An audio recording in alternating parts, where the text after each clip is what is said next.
There were times where I would have discussion with people back home and I'll tell them like, everything here is not as golden as they make it seem. Like, you guys need to force and try to do things down there for yourself. It's not, and people will tell you like, oh, you're just not taking advantage of things, but you know that there's also things blocking you from getting ahead. So seeing that, I had a lot of friends call me and they were like, oh, I can't believe this is happening. I have friends who are like, yo, I don't even want to leave the continent anymore. Forget it. This is how they treat people. How to forget it. We've been doing this. This is not the first time we protest. This is not the first time people said, hey, like, stop killing Black people. It's not a new conversation. So that only shows that our voices are not being listened to, which means if something really needs to happen, it can't keep coming from us because they've heard this already. This is not a new story.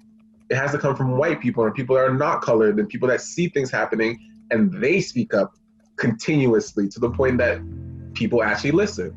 I've been consistent in telling everyone in my circle to keep the conversation going because we shouldn't have another wake-up call next time that such a death will happen. But we're already seeing news of other Black men and women still being killed in the past few days. And it's like, well, this is why the conversation needs to be ongoing because these things are still going to happen. We are tired, and that's in bold. Black people are tired. We've been patient enough. We've been kind enough. We've been generous enough. We've been quietly and peacefully protesting, and yet it doesn't seem to resonate with who it needs to resonate with.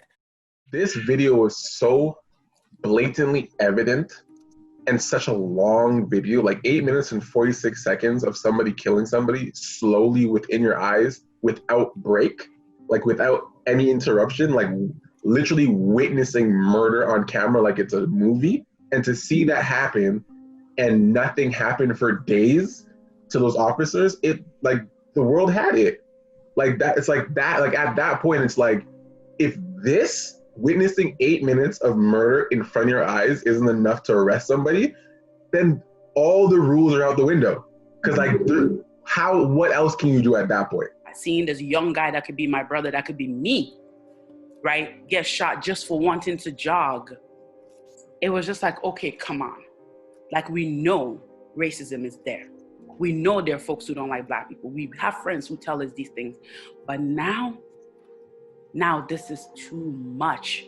You just hit that what the fuck moment. George Floyd was a regular guy, and it was just inhumane and very, very sad that this would happen to a person, you're on somebody's neck for over 5 minutes. Anybody that saw that would feel a certain way about things. Why do we have to do this right now? In this day and age that we have to go outside and protest about things that should be so understood by this point? I went there to observe. I wasn't there to really take photos. I had my camera there because it's my career, but I was observing a lot of people. And there's a lot of cameras, a lot of, people with cameras and different races, and it was frustrating because the mission and the reason why we're doing these things is to kind of wake up companies and people and make them aware of what's going on. But it felt like, and it seemed like from what I saw, people taking selfies, and some people called it a parade, and people are taking pictures and trying to get in front of people and stuff. It seemed like an event. No justice, no peace, no racism, no peace, no justice, no peace, no racism. Black lives matter here. Black lives matter here. For me, the experience was great. It's always uplifting when you see a collective group of people with the same interest and the same agenda. And especially when that agenda is to inspire change and to push for change to happen. It doesn't happen with just one voice, and which is why there's always that push for allies. Even as a Black man myself, I say yes, our voices are going to be loud. Black people are always going to be chanting the same chant, demanding the same demands, and the same desires for recognition, for equality, and for justice. But we can't always be the only person doing that, because we have been doing it for the past 400 years in different shapes and different forms. Yes, it's the loudest in United States of America, but it's also here in Canada as well. A lot of the issues that have been happening over there happens over here. So for me to have seen that kind of group and to see all those different colors, different faces, it was uplifting. It was that little bit of inspiration that, all right, people get us and people want us and they want to be part of that change, that sense of going forward. I'm just excited with the protest, especially when they announced that all 50 states were protesting and people are still protesting. When you have people in South Africa protesting, people in Ghana protesting, you have people who you don't even expect to protest are protesting. It just means that, yes, this is the time. Now, I can't explain why we're here now. I can't explain why everybody's doing this now, but I know that God's timing is always the best. We shouldn't even focus too hard on why everybody's there. Fact of the matter is, it's happening and we're moving. Now let's focus on the solution. Let's focus on fixing the law, allowing every human to live as we should. When COVID wasn't around, we had so many distractions. But since everything is digital and they saw something like this, it really amplified it. So I think social media, even though I have some other thoughts about it, I think in this particular case, social media has really helped this movement. And I'm happy because there's so much good that's come out of this situation. So I'm excited about the change. At the end of the day, the main topic of the conversation should be, how do we make Black lives better? How do we make lives better for people of color? Your initial reaction should not be, oh my God, I hate that they're looting. Your immediate reaction should be, I feel their pain, I feel their anger. How can I make it better for them? It's happening because Black lives have been degraded upon for years and for years. So when people talk about looters and violence in those protests, you're missing the point. The point is Black lives, people of colors, indigenous people. How do we help make the world better for them? There's definitely an aspect of trend to it. Mm-hmm. There are people really doing the real work and providing resources and links and ways to educate people who are unaware of what's going on. But there's a large, very large part of it that people that don't typically speak out about anything, but they're joining in on these trends and these hashtags and stuff to whether it's hide their guilt or feel like they're part of something or feel like they're making a change by joining these things but not doing other work. On my social media, I've been very vocal to call out people and to make them aware that this shouldn't be a one-stop opportunity for you to post on your social media that you care and then go about your day as if it's not happening. Because the narrative is there. There are people that are using it as an advantage to show that they care. And then there are others that are trying to actually push change as most as they can. There will be people with their own agendas, and there will be companies with their own agendas just to save safe. I hope when they jump on these trends, they actually want to implement change that will last. If they're going to continue doing it, I'm down with it. Fine, jump on it. But let it be a permanent change. There's actually people who just don't know, like really don't know, and it's hard for me to wrap my head around because I'm like, how can you not know in this year? But it's like, but again, if you don't experience it and your life is fine and privilege gets you through and you never had any problems with the police and no one's ever been racist, like if that's all you know, then you know what I mean? To you, you're like, what? Like, I'm not racist to my friends. Like, I've never called a Black person anything. If your reality is that way, then to you, you're like, yeah, I'm not, like, my family's not racist. I'm not racist. So like, what are they talking about? You don't have to come to me. You don't have to go to another person. You don't have to go to this activist who you feel like is going to give you all the answers. They have works on Google. They have works on Wikipedia. You can search it up. You can read it, but you're being lazy, number one, and you want a pat on the back. And that is not what allyship is like. That's not what true allyship is. True allyship is what you do when no one is clapping for you, when you don't have an audience for you to post your allyship on Instagram or on Twitter, when you do the work by yourself in the comfort of your own home, and you're doing the research and you're truly wanting to understand. Because if you really, really want to understand, you picking up a book and reading it will serve you more than for me to give you a brief history on Black history or police brutality. It doesn't make sense. So yes, I am tired. Go do your reading, go do the required reading, and just like that. I don't feel sorry for you. I'm so sorry. Please educate me. Google is free. That's my answer. Imagine as hurt and stressed and oppressed and frustrated as we are, that still we have to find this compassion and understanding to educate on top of it. You know what I mean? On top of being stressed and on top of being hurt and on top of being killed, we still have to go even further and be like, okay, so this is what's been, you know what I'm saying? Like, it's a lot. And don't talk to Black people about it. We know what's going on. Talk to people in your circles about it and be like, what do you guys think about what's going on? You don't need to talk to Black. We're part of it. We live it. We're existing in it. I'm tired. I'm not gonna lie. I'm tired. I'm just kind of like burnt out. I started to feel myself being desensitized to a lot of the situations. I'd be scrolling on Twitter and it's just like, this white lady's being racist, and it's just like, can I even be shocked anymore?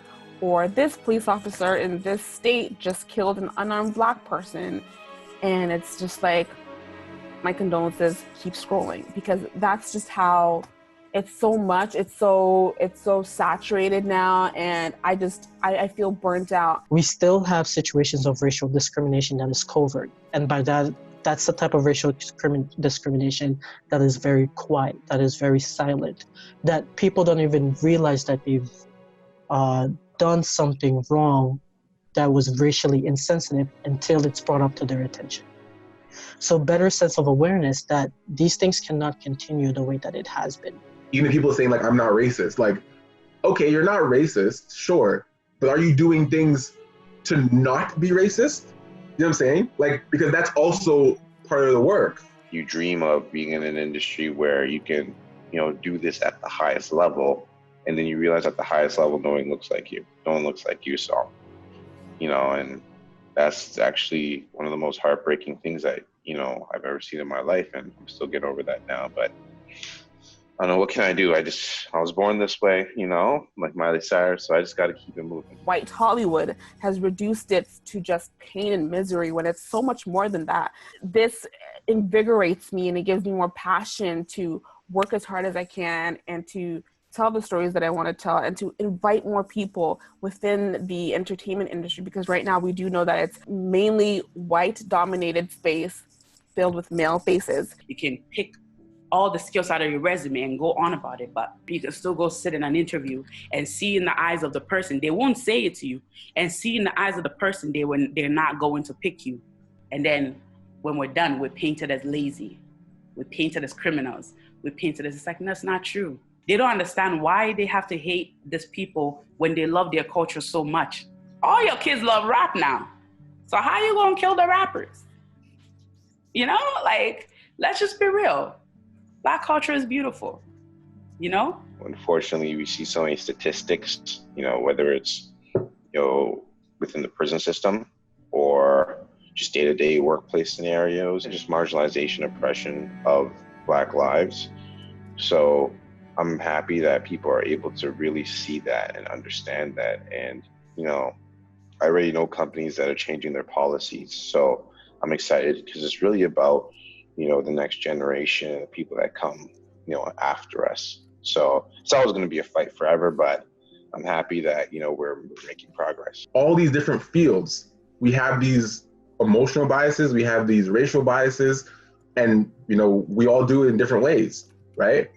But I think a real change happens when you acknowledge your own biases, when you're like, okay, I have this project, and instead of me just hiring all my friends that I know, there's this really amazing Black photographer, really amazing Black designer that I know that doesn't really get that much, attention, but she's really good work, Put those people on in positions where you can actually see them grow. I don't like the narrative that it took this to happen for a lot of creatives to start saying, oh, I need more Black people in my feeds. I need more Black people in my galleries.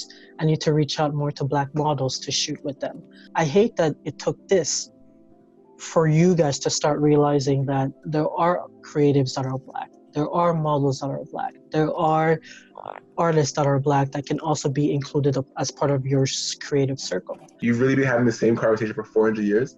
Like 400 years of conversation, of the same, like, not a different conversation, just like, we want the same rights. Like, not a different conversation, not anything adjusted, not like we want more, like, no, we just want the same. Just the same. For 400 years, been saying the same thing. And we're still here, still talking about this. The protest is stating a message that humans are tired of all these negativity. Henceforth, fix our system and let's go back to what we're doing. Because people are realizing that when something in the system is broken on one side, it will still affect the other side. You know what I mean? For every action, there's a reaction. So you can't bend the law in another corner for other groups of people and not expect it to also affect the other group of people. I feel like that's what this protest is doing. It's just bringing back the unity that the world is missing, the humanity that's missing among us, and just the love that we've been missing for the longest time.